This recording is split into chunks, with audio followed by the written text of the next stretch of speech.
suppose the project began when I first realised the intense negative reaction associated with wasps.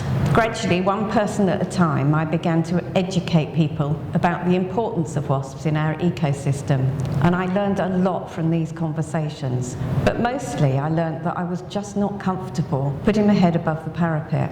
I didn't feel I knew enough to support my voice. During the last couple of years, I've listened to a lot of nature audiobooks and podcasts, becoming much more confident in my understanding. I also spent a lot of time in my garden watching insects, finding out that I needed to know more about what I was looking at, what I was seeing. And many of us have noticed a reconnection with nature during the pandemic, and I wanted to connect with those people. I came across a radio programme on craftivism, and that gentle protest approach felt just right for me.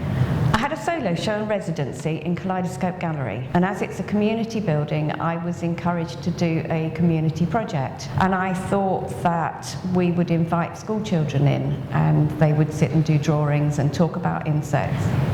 But the show was in July, and the government extended the lockdown by 2 weeks. I just launched it as a mail art project on Instagram, and it received an absolutely amazing response.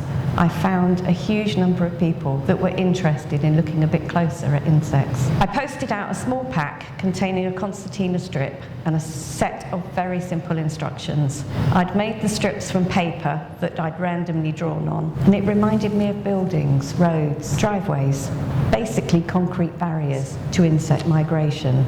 There's a charity called BugLife which specialises in insect conservation, and it works with individuals, community groups, landowners and other wildlife charities to encourage the development of wildlife corridors. There's a biodiversity map of green corridors which help insects migrate from isolated pockets of suitable habitats such as nature reserves. My project builds on this concept and asks the recipients to spend time in their own local environment and consider how insects can thrive there. It's not just about planting pollinators, it's also about places where they can breed, places where they can hibernate. It's the whole module, the whole habitat that we're looking at. The response has been absolutely amazing. Not just the wonderful diverse pieces of paper that you see in this exhibition, but also the conversations that people are having with friends, neighbours, across the garden fence, with their grandchildren, but also on social media.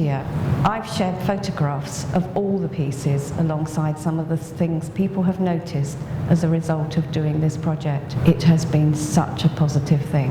I was asked yesterday, what do I want people to take away from this exhibition? And I found that a really difficult thing to answer. It's such a multi-layered project. There's the obvious, getting people drawing, getting people looking, getting out in the garden, but it's also sparking conversations, and I want those conversations to continue.